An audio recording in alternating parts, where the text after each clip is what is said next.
There's a specific kind of exhaustion that comes from realizing you are reliving the same emotional chapter again and again and again, just with different people, different settings, different names, the same disappointment, the same heartbreak, and the same sense of how did I end up here again? And eventually, people start asking spiritual questions. Maybe this is karma. Maybe this is just the universe testing me. But what if this repetition isn't karma at all? What if this is biological? And what if the pain you keep reliving isn't a lesson you haven't learned, but a state your nervous system hasn't healed from?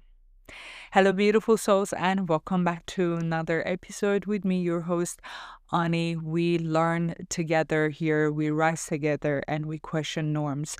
We challenge cliches and explore what lies beyond the limits of mind.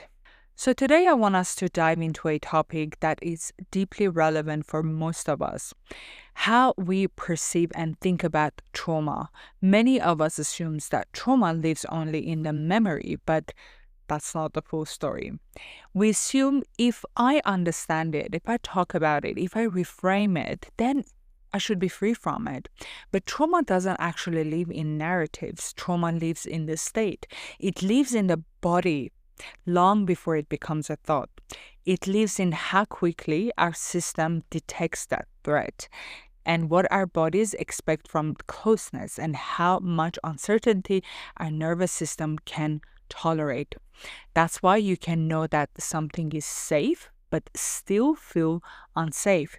That's why logic doesn't calm your mind. That's why insight alone doesn't change behavior, because trauma isn't stored in a story in your mind. It is stored as patterned physiological response.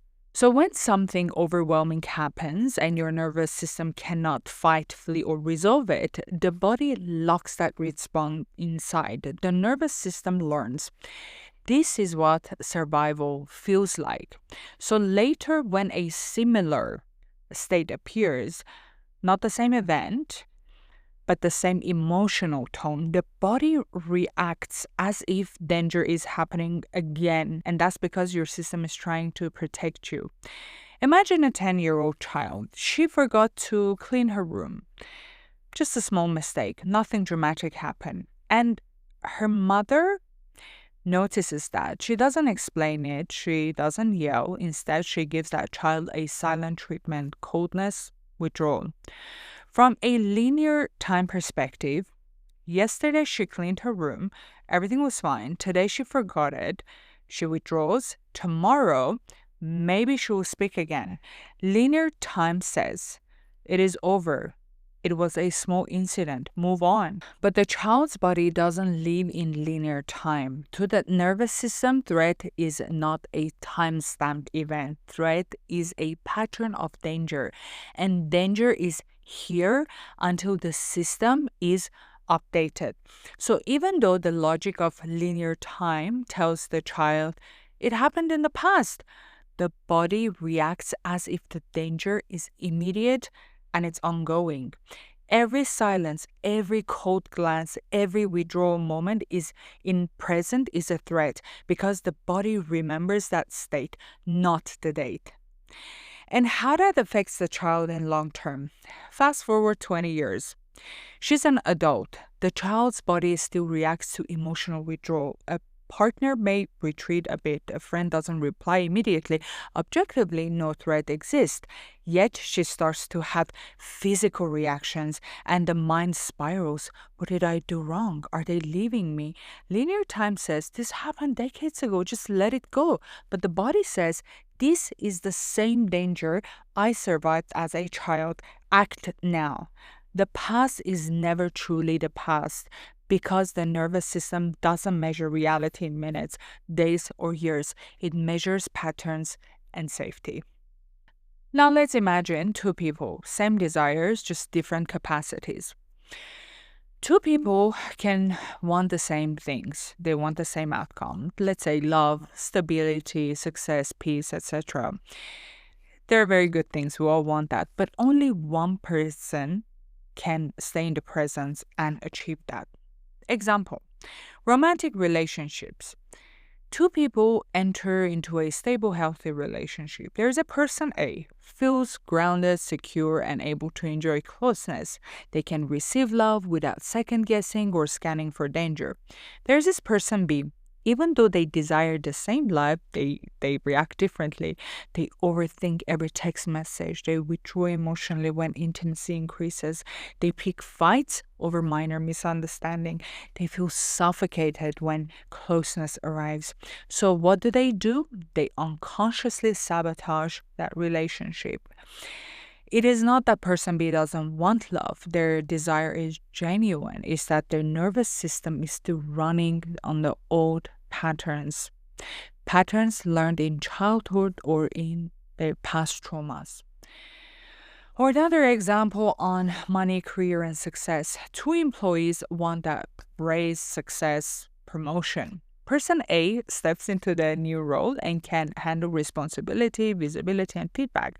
They adapt, they grow. Person B gets the same promotion but begins to panic, micromanages everything, feels unworthy of praise, avoids important decisions. They basically sabotage projects unconsciously. Again, desire is equal, but the capacity is different. The nervous system of person B is interpreting pressure, attention, and expectation through the lens of old survival patterns. So it's never about desire, it is about the capacity. This is the critical point. The difference isn't effort, intelligence, or worthiness. The difference is capacity, the ability of the nervous system to tolerate new experiences safely.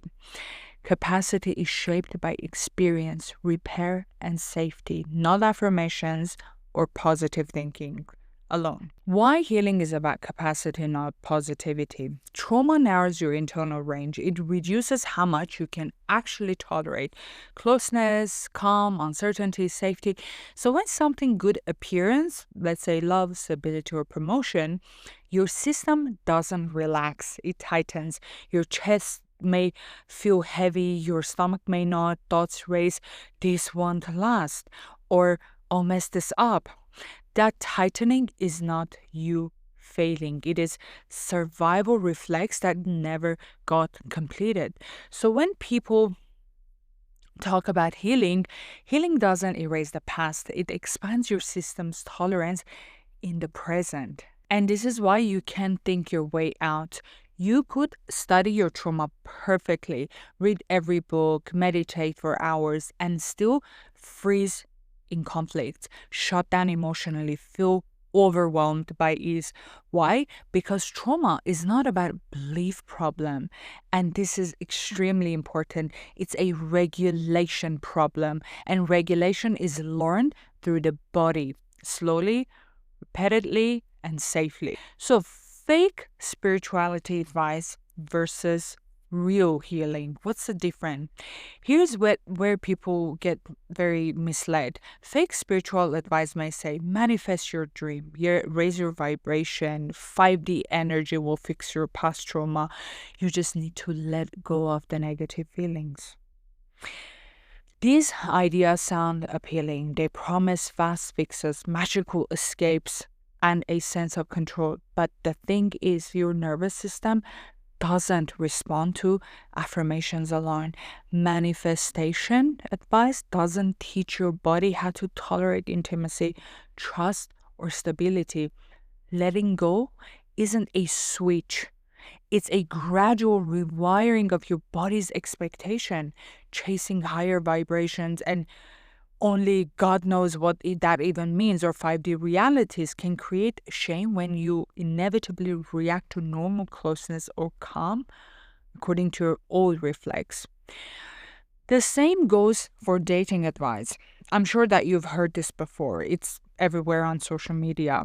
Advices like, don't be too available, or keep him chasing you, act confident and he will stay. What does that even mean?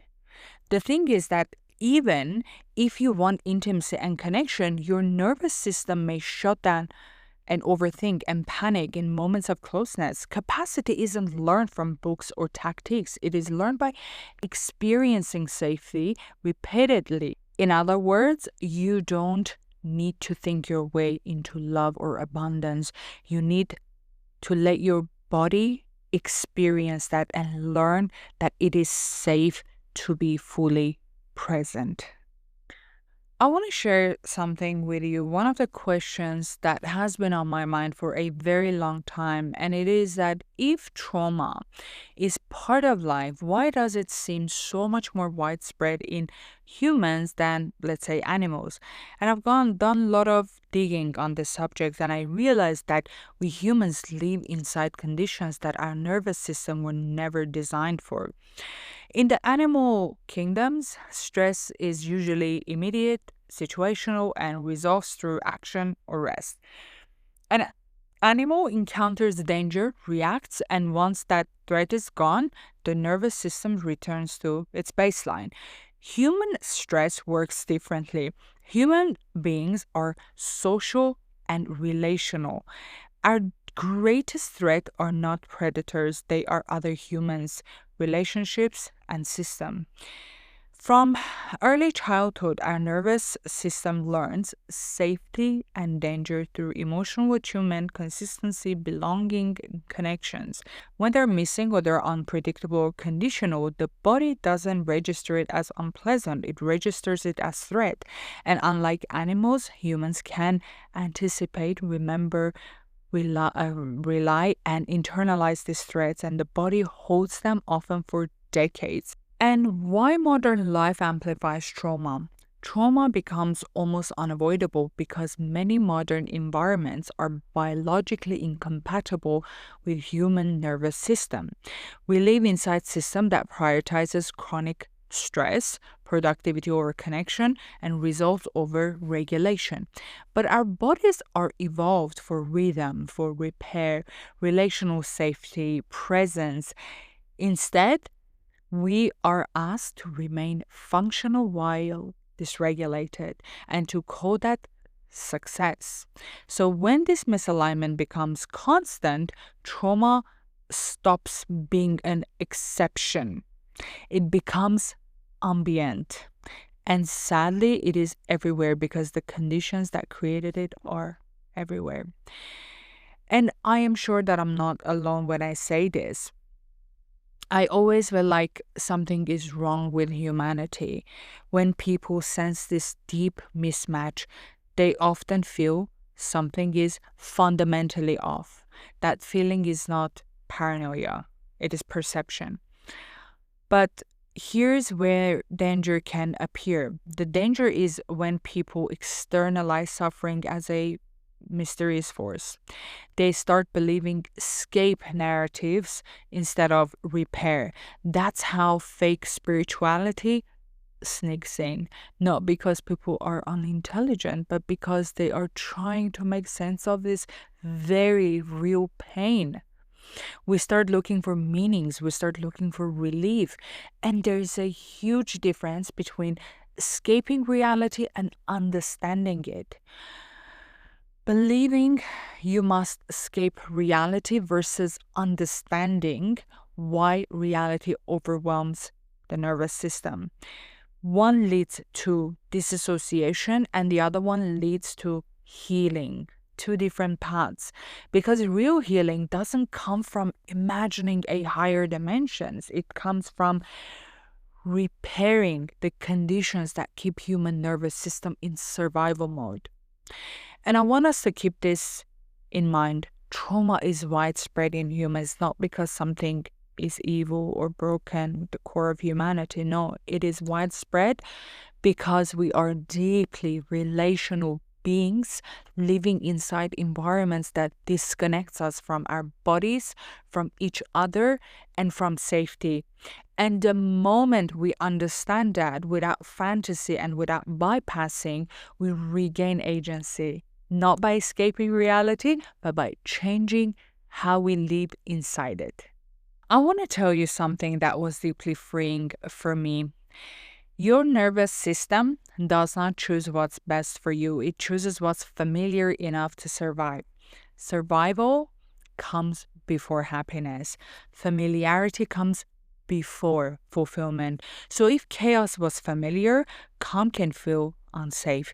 If inconsistency was labeled as love, stability can feel flat or suspicious.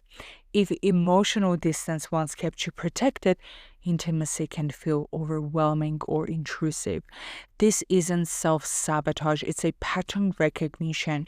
You don't repeat pain because there's something wrong with you. You repeat pain because your system recognizes it. It's compatible with your software. And this is why people say, I don't know, why am I attracted to the same person? And the answer, while it's hard to accept, it's actually very simple. Your body is choosing what it knows how to endure, not what it enjoys, not what it deserves, what it can tolerate without collapsing.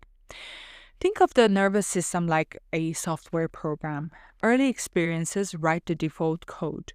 What love feels like, what danger looks like, what normal means to you. That code runs automatically in the background. So when adulthood presents a situation that resembles those old patterns, even if it hurts, the system goes, I know this, I've survived this before. But when something healthier appears, consistency, present, emotional availability, the system doesn't read it as safe. It reads it as error, unknown.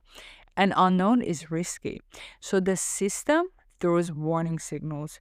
They get bored, anxious, restless, urge to pull away, sudden attraction to chaos.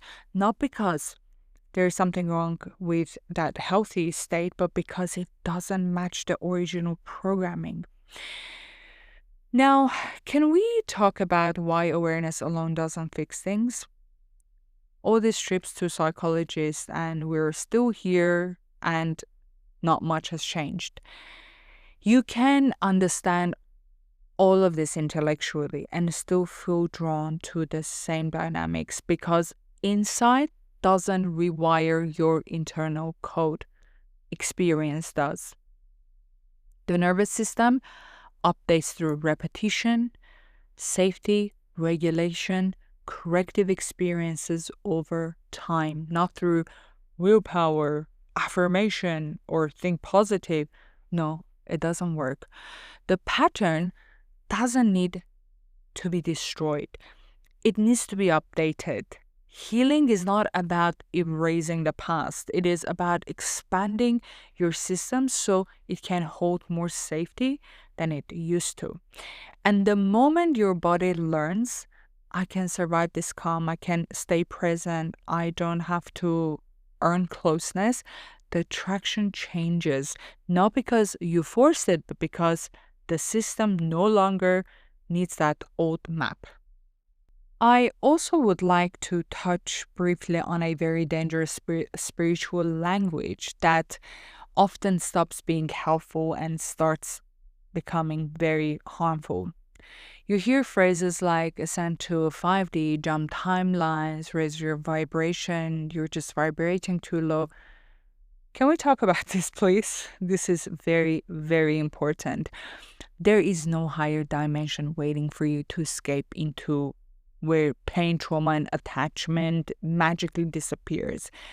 That idea is deeply misleading and it keeps people stuck. That 5D narrative feels very appealing. I get that. And the reason this language spreads isn't because people are naive. It happens because people are hurting. When someone has unresolved trauma, a dysregulated nervous system, chronic relational pain, a body that never learned safety, the promise of escape feels merciful. They think, well, maybe I don't have to work through this. Maybe I can transcend it. Maybe I'm just meant for a higher reality. This is not enlightenment. This is exhaustion looking for mercy. Shifting dimensions, as I've talked about this in my previous episode, is something much more grounded and human. It means a nervous system that can finally tolerate safety without suspicion, intimacy without collapse, success without self-destruction, stillness without anxiety, consistency without boredom or fear.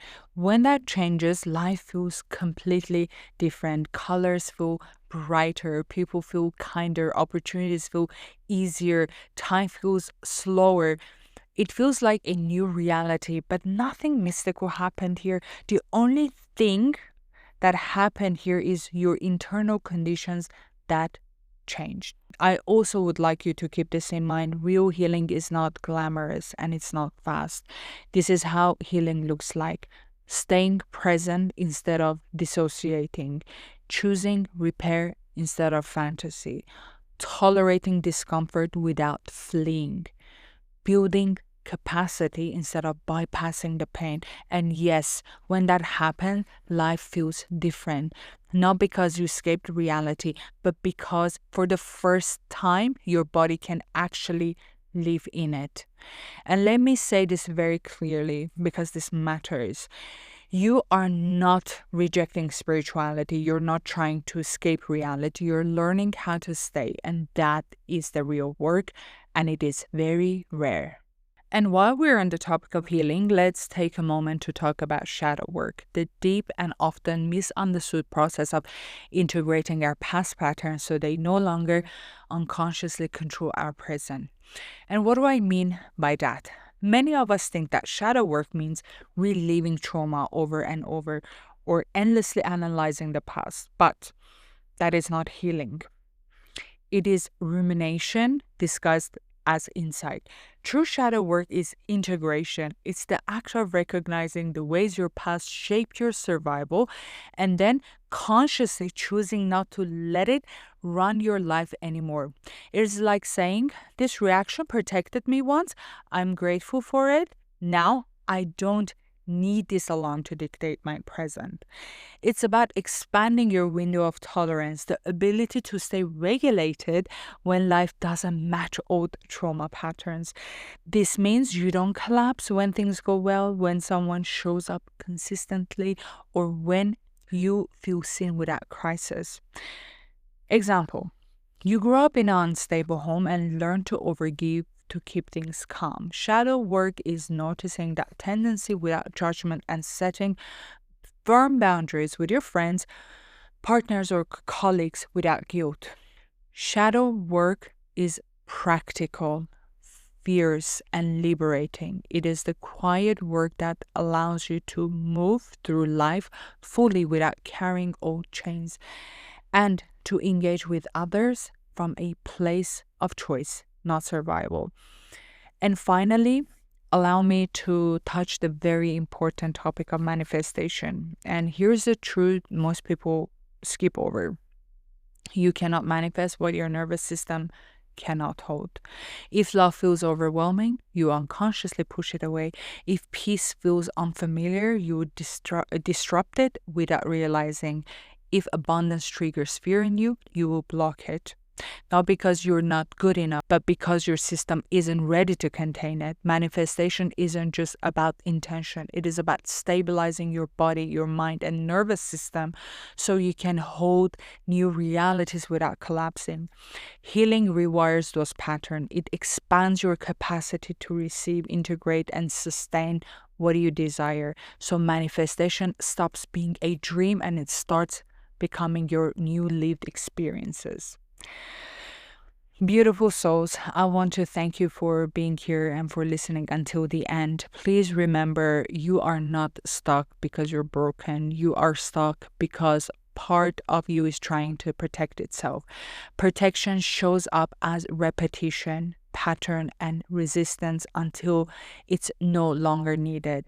Healing doesn't open portals, it expands your capacity, and when your capacity shifts, your life shifts with it.